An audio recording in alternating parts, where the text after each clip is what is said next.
अगर आप ये एपिसोड को पॉज करना भी चाहते हो और डाउनलोड करके बाद में सुन भी लेना चाहते हो, लेकिन अगर सिर्फ आपके पास 1 से 1.5 मिनट भी होना, तो ये इंट्रो क्लिप जो वैभव गुप्ता उनके शब्द में उनकी खुद की कविता जो सुनाते हैं ना, हो सके तो उतना तो सुन लेना।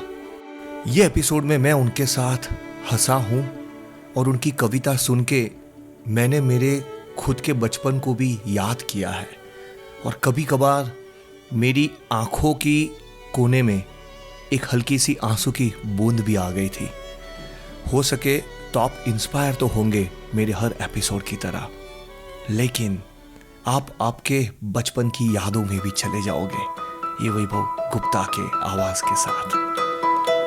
मेरे लिए उनका की मैसेज था, बच्चों को बच्चे ही रहने देना, और हो सके तो अपने बच्चों में ना उनके हुनर को पहचान लेना, और वो जहां उड़ना चाहते हैं उनको पूरा सपोर्ट करना। तो आइए सुनते हैं उनकी ही कविता उनकी ही आवाज में। कि मन की कोमल मिट्टी को भय के सांचों में ढाल दिया, मन की कोमल मिट्टी को भय के सांचों में ढाल दिया, प्रश्नों की भूल भुलैया दी, हर मोड़ पे नया सवाल दिया।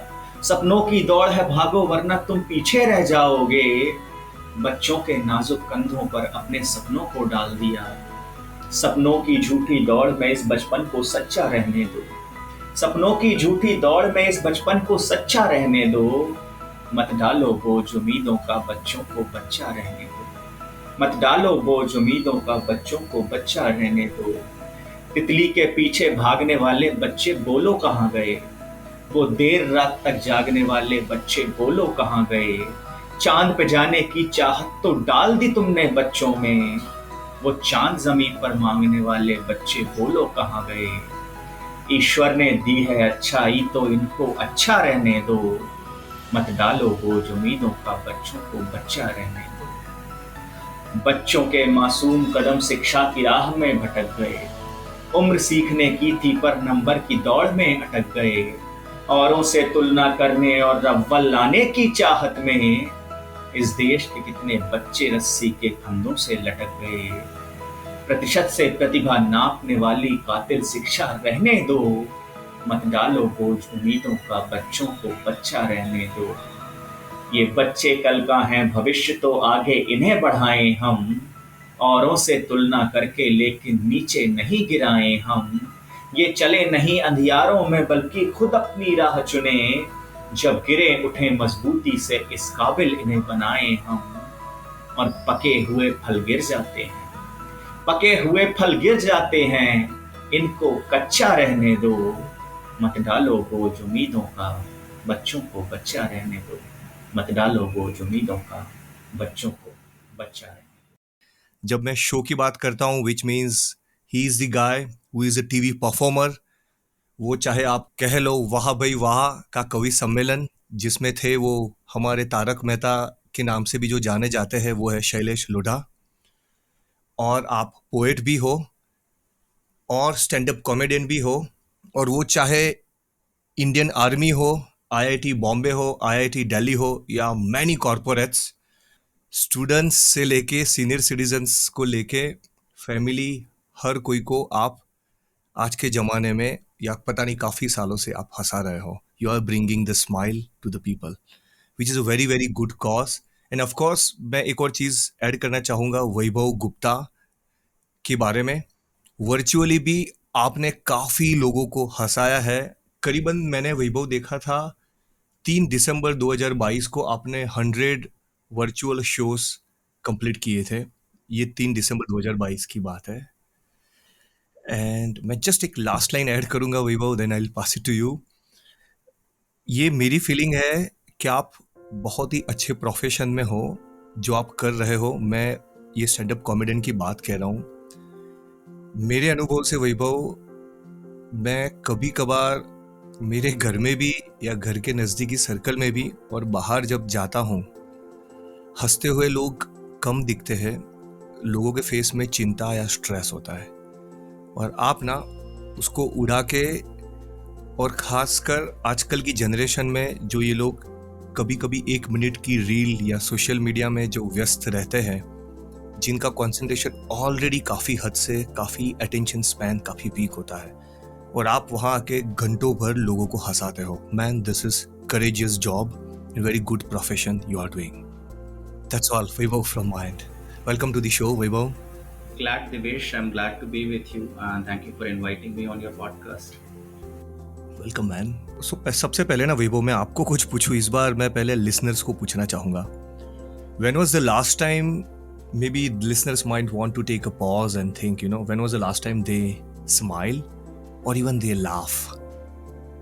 क्योंकि आजकल के ज़माने में वैभव वो ना LOL नाम का वर्ड भी हो जाता है, जो मेरी बेटी भी ऐसे बोल देती, लाफिंग आउट लाउड करके लोग लिख देते हैं। Right. इमोजीज भी आ गए हैं आजकल, राइट? एक ठेंगा वाले इमोजी है जो ऐसे ही आपको ना थम्स अप आ जाएगा, Right. या कभी कभी स्माइलीज आ जाएंगे, बस वहाँ पे बात खत्म हो जाती है। बट सच में इंटरेक्शन फेस टू फेस और हंसना वो बहुत कम हो गया है, and that's where you are there. Yes. So with that question to listeners, now my question to you, आपका लास्ट शो कौन से टॉपिक पे, मतलब कहाँ पे हुआ था, and what was it about? So last show I did for a wellness program at Hotel Hyatt Viman Nagar, Pune. So this was an event organized for all the CXOs of Pune's topmost company to bring them at the same forum, spread awareness about health. So they are creating a forum, they are creating a community where they inspire each other to maintain their physical health. But what about mental health? So for that they invited me to entertain these top CXOs of the top companies of Pune, and I performed for almost an hour for them, and it was really a great experience to see. The CXOs, they always are burdened with growth, with numbers, with market challenges. It was great to see them sit back, relax, and enjoy and laugh together. CXO, मतलब CXO level के लोगों को हंसाना, was there any challenging, or how was your No, I experience? think until unless you keep talking on relatable topics, everybody enjoys. There is nobody in this world who doesn't want to laugh, right? Only challenge comes when, let's say, you have a young audience and you're talking on the old age jokes, or you have an old audience and you're talking about new age jokes. You need to assess your audience and give them relatable content, and then everybody laughs. I think वही चीज़ मैंने notice की जब मैं आपकी Instagram पे, I don't know कौन सी company में थे, but there was one corporate function where you were talking with the freshers, और आप उनको पूछ रहे थे कि स्टैंड अप कॉमेडियन क्या होता है। आप उनको समझा रहे थे कि जिसमें जोक्स Mhm. होते हैं, and then you do basically, अगर आपको अच्छा लगे you just laugh it, giggle it. Mhm. तो जिसमें आपकी एक पंच लाइन भी थी कि अगर फिर भी नहीं समझ में आता है, then consider me as your manager, और अप्रेजर साइकिल आ ही रही Is है still pending. And pending, Yes. But that was very good line. ठीक है। Yes. So I've been performing for a lot of corporates, a lot of IT corporates since it's been 15 years I've been into in an IT field. So I can really understand all the pain IT folks go through, and when do comedy, they can pretty much relate to me. So yeah, I think that really helps. Very good stuff. So you're also working with corporate IT company as well, and this Yes. is something like your side hustle, which you enjoy and which you live for, like, because you enjoy the most. Yeah. True. So, I mean, it's been 15 years I've been into IT industry, working day and night. And on the weekdays, I work for IT companies. On the weekends, I try to take out some time to make people laugh. And also, when you see people laughing, it makes you feel more lively. It makes you feel happy that God has given you a gift that you can make people laugh and take out stress from their life. So, I think that's a great, you know, gift of God. So अभी मैं थोड़ा सा ना आपको एकदम, अभी मैंने आपके लास्ट शो के बारे में पूछा, अभी मैं आपको एकदम रिवर्स गाड़ी में लेके चलता हूँ in your life. What was your first show about? आपका पहला शो, मतलब वो स्टार्टिंग मोमेंट होती है ना, वो कैसा था? क्योंकि आपने 800 शोज या पता नहीं कितने किए हैं, right? It's you are already, but how was that experience? Okay, so for the audience, I just wanted to clarify that if you believe in, you all should believe in destiny, because to be honest, I never planned or I never wanted to be a stand-up comedian. I always wanted to be a poet, and since my childhood, I used to attend all these Kavi Sammelans happening in my village, in my district. And when I see people clapping, laughing, praising all these poets, I used to feel very fascinated. So I always wanted to be a poet since my childhood. Not the first show, I would say, as per se, but it was a school function. It was 1999, I guess, 24 years ago. It was a performance show, but the topic was Saksharta. It was a time when literacy rate was not that Right. high, and the kids were not coming to schools. They were helping their parents not coming to school. So we had this saksharta divas jahan par we have to perform something. And my friend who was a very good singer, but he didn't have any song for saksharta. So we were sitting, and then I wrote full song for him. That was the first time I wrote anything, and that was more of a folk song. It goes like जागो रे भैया जागो रे बहना साक्षरता इस देश का गहना. So this was a song that was the first time I wrote, and I would like to share with the audience the very first time when I wrote and we both performed. जो हमारे principal थे, he came to me and asked, like, who wrote this song. I said, sir, I wrote this. And he said a wonderful and very beautiful line which remained with me my entire career, and I still follow it. उन्होंने कहा, बेटा कभी कलम नीचे मत रखना, which meant keep writing. You may not get recognition at the early stage. There may be a lot of challenges, but don't stop writing. Keep writing, and So that's what I'm doing. साक्षरता दिवस से आपने पहली poetry basically लिखी and then that's where आपको लगा कि this is what writing is something you want to. तो 9th ग्रेड में आप आपकी पहली कविता लिखते हो.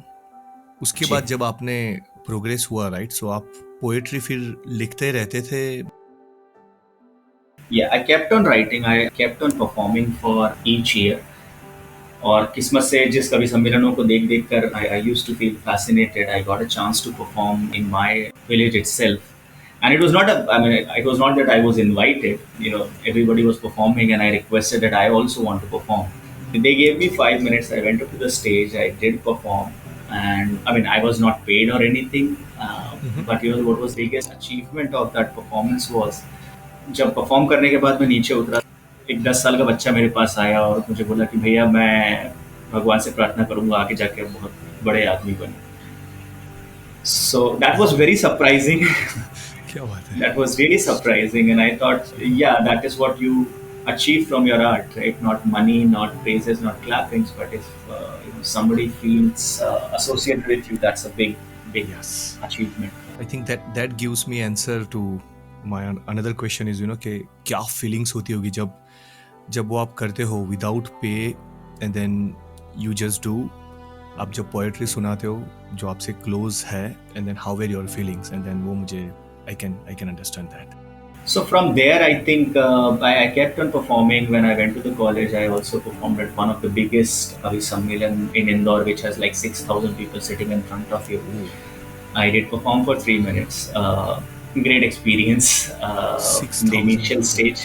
Yes, in Madhya Pradesh, I think Kavi Sammelans are very popular. I think in the Hindi belt itself, whether it's Right. Rajasthan, Gujarat, Madhya Pradesh, Delhi, Kavi Sammelans are very popular, even that and even now. So that was a great experience. And then finally, cut to 2017. That was the first time I got viral on internet with my poetry called Man Ari. This poetry was dedicated to the rape victims and how the society see them, how mistreat them. So that Wow. poetry got viral, and I'm glad to say this, that now this poetry is not even left mine. This is now people's poetry. It is being performed at schools, colleges, Wow. villages, districts. So if you search Man Arihu on YouTube, you will find less number of videos in which I am there, but you will find more videos where small girls are performing that poetry. So yeah, that was a great feeling. Awesome. Awesome. Since poetry की बात हो रही है, right, सो मैंने आपकी एक छोटी सी 4 line अभी मैं पढ़ी थी जो ना कुछ इस तरीके से आपने लिखी थी. आप कुछ कह रहे थे, सबके दिलों में यूं ही अपना घर बना लिया, ठोकर को हमने मील का पत्थर बना लिया। नदियों ने जो अपमान किया बूंद समझकर, हमने उन्हीं बूंदों से समंदर बना दिया। So I mean this is written by you and मुझे बहुत अच्छी लगी थी। मैं तो ये मेरी खुद की लाइफ के साथ भी जुड़ रहा था and this is very good. Yeah I love it. Basically poet के फेस में थे, आपकी लाइफ के फेस में कभी ऐसी स्ट्रगलिंग मोमेंट या कभी ऐसा फ्रस्ट्रेशन आता है? जैसे मैं एग्जांपल देता हूँ। सपोज कोई आदमी कुछ नई चीज़ शुरू करता है, आपको पोएट्री पसंद आई, आपने उसको एक्सपेरिमेंट किया और आपको मज़ा आने लगा, आप फिर कवि सम्मेलन में जाने लगे। तो वैसे ही कोई और बंदा या बंदी, उसको कुछ अच्छी चीज़ लगती है, वो शुरू करते हैं वो जर्नी में, फिर सडनली कभी कभी ना वो थोड़े डाउन मोमेंट आती है कि नहीं अभी मज़ा नहीं आ रहा है या अभी कुछ और करना है, या तो ऐसे बट दिल से वो चाहता है या चाहती है। सो आपके वो फेज में जब पोएट्री के फेज में थे 2017 से भी पहले, तो ऐसा कुछ ऐसी मोमेंट अप डाउन थी या कैसे आप हैंडल करते थे उसको? डेफिनेटली है, because for last 16 years I move to Pune, right? And as I told you कि हिंदी बेल्ट में पोइट्री का कवि सम्मेलन तो बहुत कल्चर है, बट पुणे में इतना ज़्यादा कल्चर नहीं है। सो यहाँ पर पोइट्री करने का उतना मौका मिला नहीं। लिखना मेरा हमेशा जारी रहा, क्योंकि मेरे प्रिंसिपल सर ने कहा था कि कभी कलम मत रखना, तो लिखना मैंने जारी रखा। लेकिन मौके कम होते गए कविताएं पढ़ने के। बहुत जगहों पर ऐसा हुआ कि रिक्वेस्ट करने के बाद मुझे बुलाया गया, लेकिन फिर बोलने का मौका नहीं दिया गया। तो जब आपने जो लास्ट लाइनें मेरी पढ़ी कि नदियों ने जो अपमान किया बूंद समझकर, हमने उन्हीं बूंदों से समंदर बना लिया, तो जब भी ऐसे डाउनफॉल आए, जब भी लोगों ने आपको नीचे ढकेलने की कोशिश की, होता ये था कि मैं जब भी कहीं पर परफॉर्म करता था ऑडियंस का बहुत प्यार मिलता था, लेकिन जो तथाकथित उस मंच के बड़े कवि होते थे वो नाराज़ हो जाते थे कि तुमने ये अच्छा नहीं बोला, तुमने वो अच्छा नहीं बोला। सो बट प्यार था कविता से, तो सारे अपमानों को पीते हुए आगे बढ़े। और आज सिर्फ एक पोइट्री नहीं, अगर आप इंटरनेट पे सर्च करेंगे तो आपको मेरी कम से कम 5 कविताएं ऐसी मिल जाएंगी जो वायरल है, पूरे देश में पढ़ी जा रही हैं। कुछ आप सुनाना चाहोगे जो आपके दिल से करीब हो, जो आपके मन में अगर एकदम फ्रेश हो, जो आप चाहते हो सुनाए? जी ज़रूर। एक कविता जो मैं चाहता हूँ, क्योंकि बाकी सारी कविताएं ऑलरेडी इंटरनेट पे हैं, वायरल हैं। एक कविता जो मेरे दिल के बहुत करीब है, आपने देखा होगा दिव्येश कि आज बच्चों के ऊपर हम लोगों ने बहुत सारी एक्सपेक्टेशन का बोझ डाल दिया। हम बच्चों को इस क्लास में डालते हैं, हम बच्चों को उस क्लास में डालते हैं, हम बच्चों की इस बच्चे से तुलना करते हैं, उस बच्चे से तुलना करते हैं। आप देखिए एग्ज़ाम रिजल्ट्स और एग्ज़ाम के प्रेशर में आपको पता होगा कि हर साल हमारे देश के कितने बच्चे गलत कदम उठाने पर मजबूर होते हैं। तो मेरी ये जो कविता है ये इसी विषय पर है ओके। कि मन की कोमल मिट्टी को बहके सांचों में ढाल दिया, मन की कोमल मिट्टी को बहके सांचों में ढाल दिया, प्रश्नों की भूल भुलैया दी, हर मोड़ पे नया सवाल दिया। सपनों की दौड़ है भागो वरना तुम पीछे रह जाओगे, बच्चों के नाजुक कंधों पर अपने सपनों को डाल दिया। सपनों की झूठी दौड़ में इस बचपन को सच्चा रहने दो, सपनों की झूठी दौड़ में इस बचपन को सच्चा रहने दो, मत डालो बोझ उम्मीदों का बच्चों को बच्चा रहने दो, मत डालो बोझ उम्मीदों का बच्चों को बच्चा रहने दो। तितली के पीछे भागने वाले बच्चे बोलो कहाँ गए, वो देर रात तक जागने वाले बच्चे बोलो कहाँ गए। चांद पे जाने की चाहत तो डाल दी तुमने बच्चों में, वो चांद जमीन पर मांगने वाले बच्चे बोलो कहाँ गए। ईश्वर ने दी है अच्छाई तो इनको अच्छा रहने दो, मत डालो बोझ उम्मीदों का बच्चों को बच्चा रहने दो। बच्चों के मासूम कदम शिक्षा की राह में भटक गए, उम्र सीखने की थी पर नंबर की दौड़ में अटक गए। औरों से तुलना करने और अव्वल लाने की चाहत में इस देश के कितने बच्चे रस्सी के फंदों से लटक गए। प्रतिशत से प्रतिभा नापने वाली कातिल शिक्षा रहने दो, मत डालो बोझ उम्मीदों का बच्चों को बच्चा रहने दो। ये बच्चे कल का हैं भविष्य तो आगे इन्हें बढ़ाएं हम, औरों से तुलना करके लेकिन नीचे नहीं गिराएं हम। ये चले नहीं अंधियारों में बल्कि खुद अपनी राह चुने, जब गिरे उठे मजबूती से इस काबिल इन्हें बनाए हम, और पके हुए फल गिर जाते हैं, पके हुए फल गिर जाते हैं, इनको कच्चा रहने दो, मत डालो बोझ उम्मीदों का, बच्चों को बच्चा रहने दो, मत डालो बोझ उम्मीदों का, बच्चों को बच्चा रहने दो। वैभव, ऑसम। मुझे मेरा बचपन याद आ गया ये सुनते सुनते, and it's very eye opening message. मेरे खुद के भी बच्चे हैं। I think it's a humble request to all the parents कि आप अपने बच्चों को समझाइए कि ज़िंदगी कोई रेस नहीं है, ज़िंदगी एक खूबसूरत सफ़र है, तो इसको एंजॉय कीजिए, हमेशा दौड़ में मत लगे रहिए, और अपने बच्चों को समझाइए कि चाहे वो पास हों या फेल हों, ज़िंदगी के हर मोड़ पर आप उनके साथ खड़े हैं, और बच्चों को बच्चा रहने और दीजिए। आपने ये जो कहा ना वैभव, या बच्चे को बच्चा रहने दो, राइट, जो आप कह रहे हो, आई थिंक बच्चे ना पेरेंट्स से सीखते हैं। उनको ऑब्जर्व ज़्यादा तो नज़दीक में तो पेरेंट्स को ही देखते हैं। और मैं थोड़ी देर के लिए ना थोड़ा डिफरेंट टॉपिक पे चला गया अभी, क्योंकि आपने एक कविता सुनाई। जी। और सच में ना, जब ये कॉरपोरेट जॉब, मैं भी आपकी तरह आईटी बैकग्राउंड से ही हूँ, इधर उधर हम जब भागते रहते हैं कुछ ना कुछ करने में, कभी अननेसेसरी बिजी भी कर देते हैं अपनी लाइफ में, और शायद बच्चों को टाइम भी नहीं दे पाते हैं। और अगर पेरेंट्स ही आपकी तरह, या आपके जैसे काफ़ी लोग जो अलग अलग कुछ जॉब के साथ ना कुछ और भी पिक कर लेना, जो उनके दिल से करीब हो, तो जी। उनको ना थोड़ी एक शांति महसूस होती है उनकी लाइफ में। शायद वो शांति के तरंग ना फिर घर में फैलते हैं, और वो बच्चों को बहुत इजीली कैच करते हैं, और शायद उससे बिल्कुल। बच्चों को भी शांति मिलती है। So wow, I like your poem. आपकी कोई वेबसाइट है जहाँ पे पोएम्स, जो भी आप पोएम बोल रहे हो, जो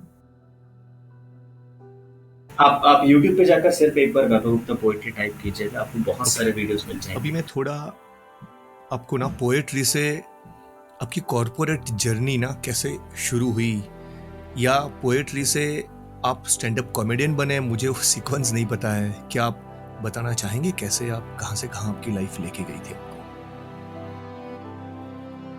2007 में मैंने पुणे में ज्वाइन किया इन एन आईटी कंपनी, और वहाँ से पोइट्री मैं लिखता रहा। मैंने आपको बताया क्योंकि यहाँ पर पोइट्री के लिए उतना ज़्यादा समय नहीं है, यहाँ पर पोइट्री का उतना ज़्यादा कल्चर नहीं है। और कॉर्पोरेट में रहकर मुझे पता चला कि stand up comedy is something which everybody loves.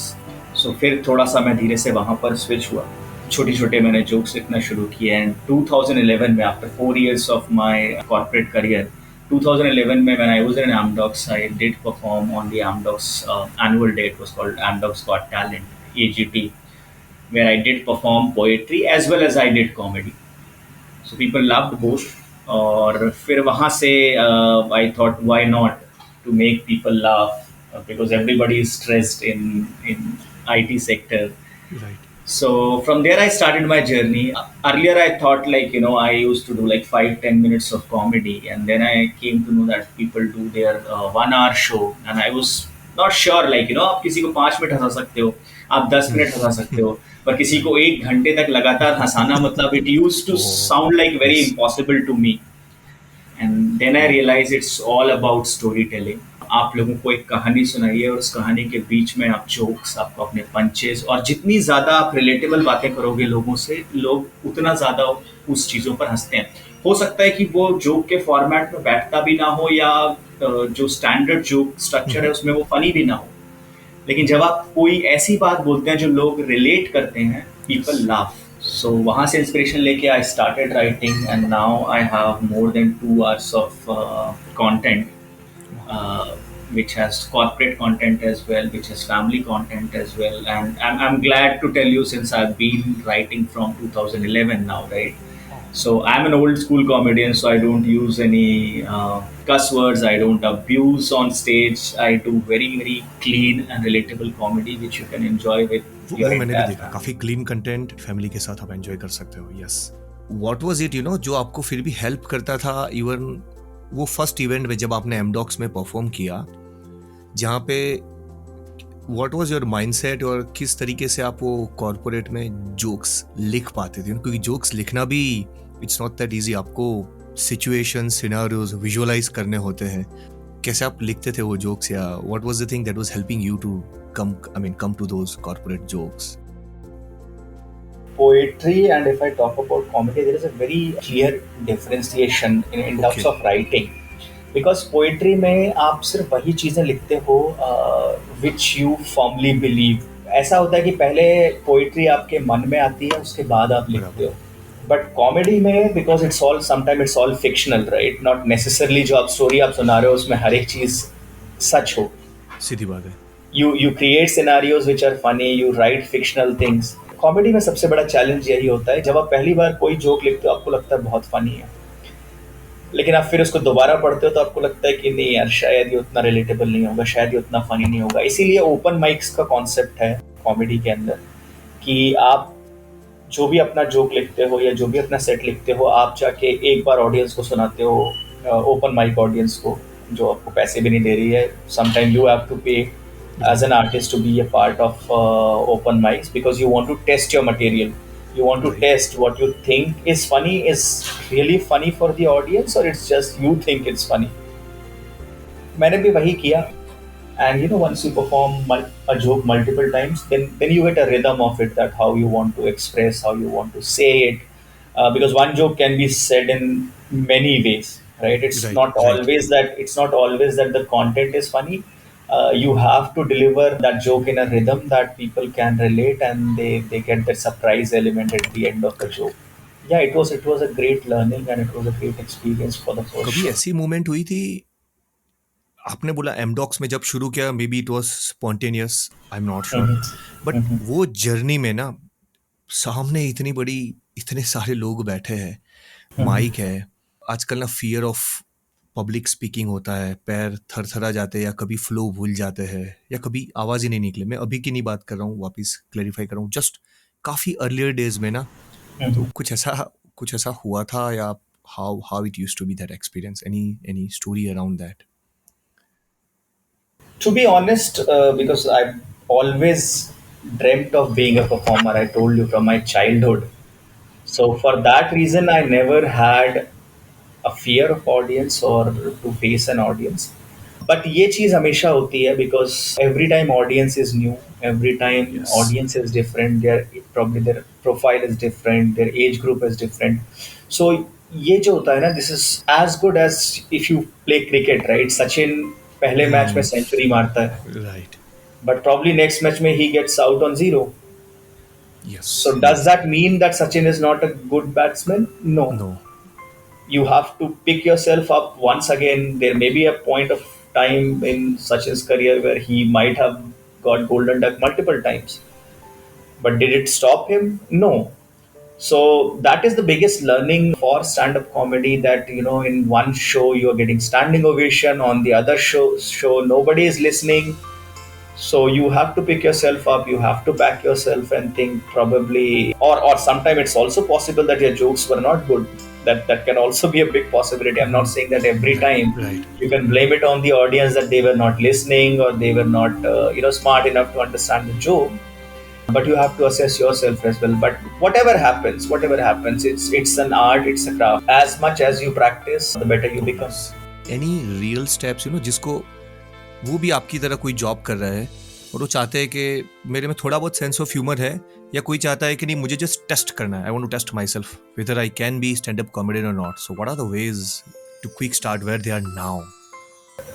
Okay, if you really really serious, like अब ऐसा नहीं होना चाहिए कि आपने किसी को देखा और यू फील लाइक कि नहीं मैं भी कर सकता हूँ, not that. But if you ask a very honest question to yourself, that can I make people laugh, and the answer is yes. So the very first thing is that you should start writing. People think that जब कुछ funny मिलेगा तब मैं लिख लूँगा, or I will observe something funny and then I will write. That never happens. In the beginning, at least, it never happens. You have to think, because I told you that stand up comedy is not something always true, right? It's not a true right, story. Sometimes you make right, scenarios, sometimes you fiction, make a story, it may be fictional. So keep writing and keep testing your jokes first in front of your the loved ones who can really tell you that whether you are going in the right direction or not. Even before going to open mic, first test it with your loved ones. They can guide you better, and then you can try open mics. If it doesn't work for you for 5 open mics, I'll tell you there is a good advantage of going to open mics. Even if your jokes do not work, you are going to listen to 10 other stand-up comedians, and when you listen to them, and out of 10 if people are laughing on the jokes of 4 stand-up comedians, you will understand like what these 4 guys are doing, what other 6 or you were not doing. So it becomes a learning cycle itself, that you write, you perform, you see what other have performed, then you go back, you again write, you again perform, then you see what was missed. It's been cases, since I've been performing for 12 years, I have in last 4 years I have seen few of the guys in first couple of open mics, they were terrible. They were terrible. But 4 years down the line, they are brilliant. If you want to Wow. don't if you don't believe me, you want to take an example, go and watch Zakir Khan's first ever episode on NDTV. Now he's the biggest name in India in stand-up comedy. He can fill 5,000 audience sold out ticket. But if you go back 7 years down the Yes. line, his first show was terrible. So you can take an inspiration I from see. him. Got a point.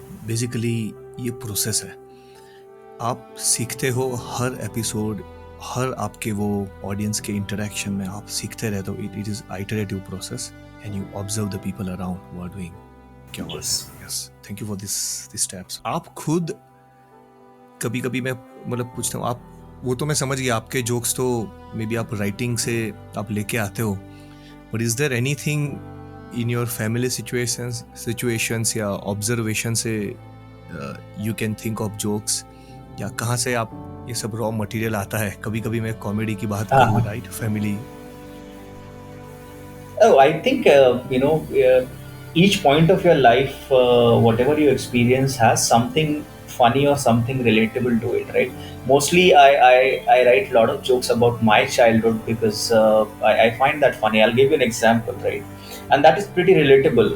आपने एक चीज observe की होगी कि जब आप छोटे थे, आपके घर में जब भी मेहमान आते थे ना, तो आपके मम्मी पापा शुरू हो जाते हैं, बेटा अंकल को डांस करके दिखाओ, बेटा आंटी को गाना गा के सुनाओ. जाते जाते आपके मेहमान खुश होकर आपको एक 10 का नोट देकर जाते हैं, जिसमें से आपके लालची पिताजी 90% टैक्स काट के आपके हाथ में सिर्फ 1 रुपया देते हैं. दिव्येश, 10 साल की उम्र तक तो मुझे लगता था कि मेरे नाचने गाने की वजह से हमारा घर चल रहा है. मैं पापा को देख के सोचता था कि यार पापा 2-4 ठुमके आप भी लगाया करो, घर में 4 पैसे एक्स्ट्रा आएंगे. एक बार मेरे घर में अंकल आंटी आए, मेरी मम्मी शुरू हो गई, बेटा अंकल को बताओ शेर कैसे बोलता है. मैंने कहा शेर, अच्छा बताओ बिल्ली कैसे बोलती है. बिल्ली मियाओ. अच्छा बताओ पापा कैसे बोलते हैं. पापा पापा बोलते हैं बगल वाले शर्मा जी की बीवी एक नंबर मार लेना. अब देखिए, बच्चे मासूम होते हैं, बच्चे भोले होते हैं. सही मैं खुद बात इतना मासूम था कि मुझे पता ही नहीं था कि सामने जो अंकल आंटी बैठे हुए हैं वही शर्मा जी हैं.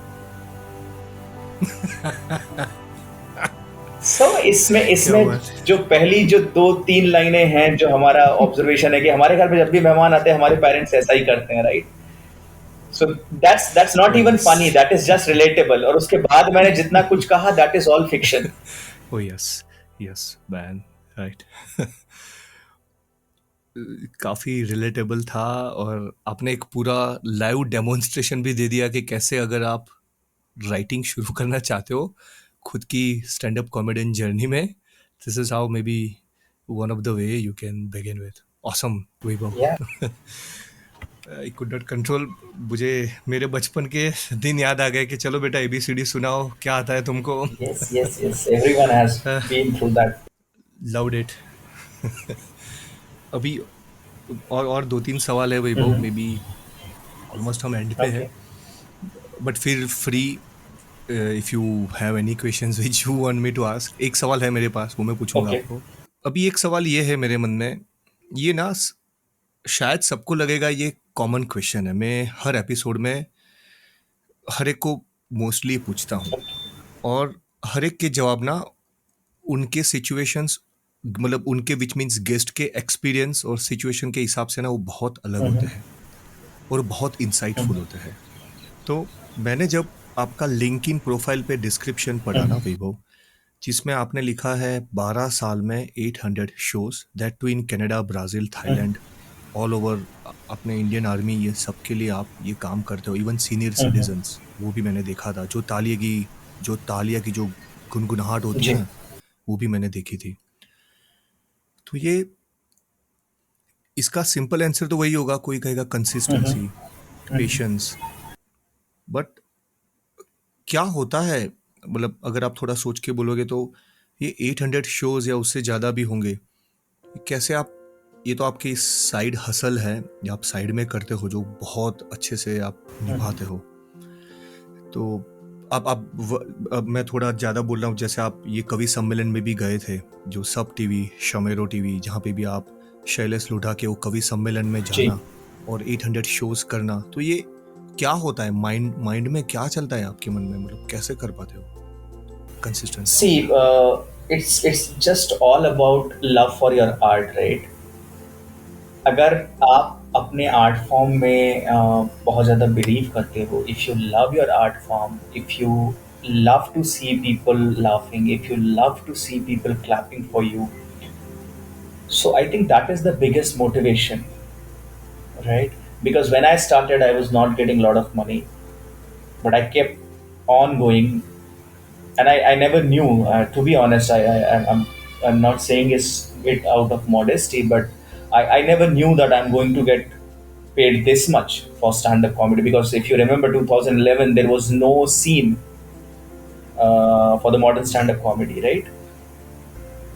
So, but I was doing it because I was loving it. I used to love to be on the stage. I used to love to see people laugh. I used to love to see people clapping for me, remembering my name, coming after the show, saying you have done a great job and you made us laugh. And biggest thing is that, your art, if it gives you satisfaction, that is something which kept me going, right? Because 5 days I work hard at my office, and on the weekends I really take out all the stress by doing all these shows.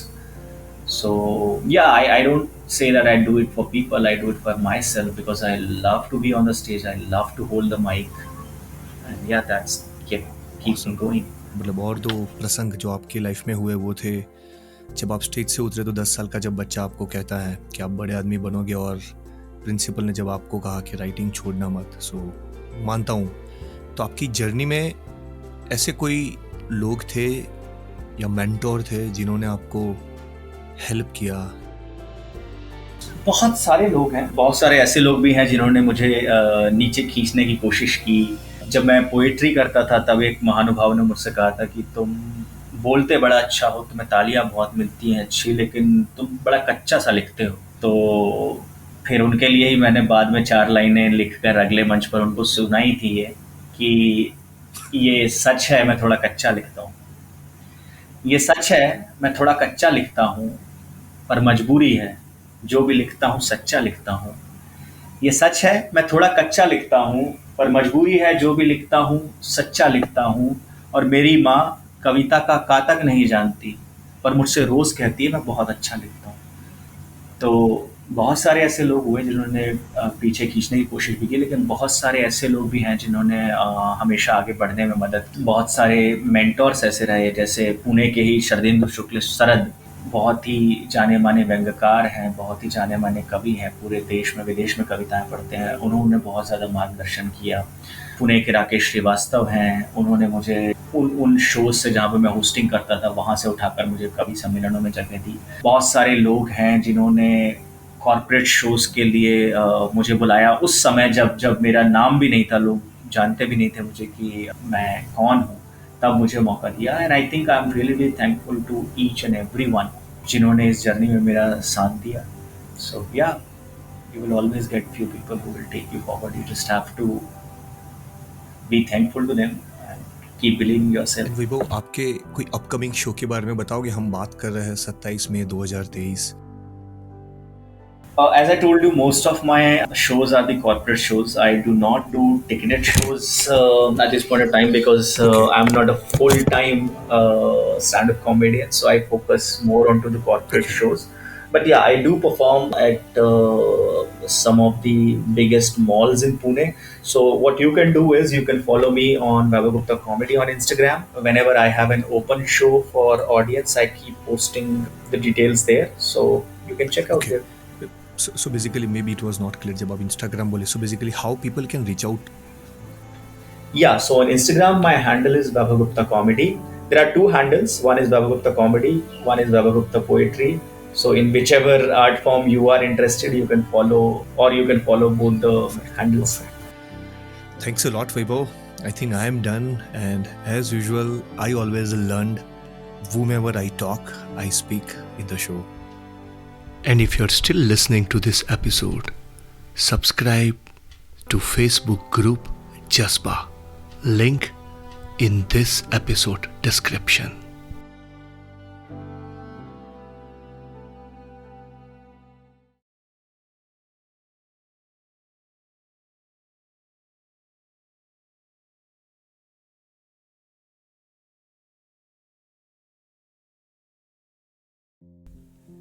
Once again, thank you very much, Vaibhav Gupta, writer, poet और stand up comedian, और लोगों को हंसाते रहते हो.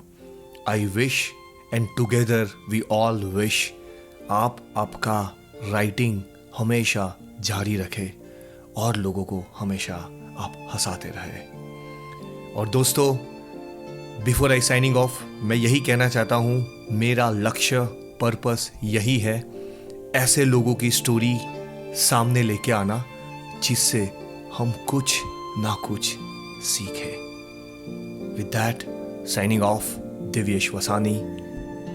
और हाँ, भूल मत जाना, सब्सक्राइब, रिव्यू, अगर आपको ये एपिसोड, ये स्टोरी और ये पॉडकास्ट अच्छा लगा हो तो, सो दैट दूसरे लोगों तक भी ये एपिसोड, ये प्लेटफॉर्म पहुंचाए. Thank you.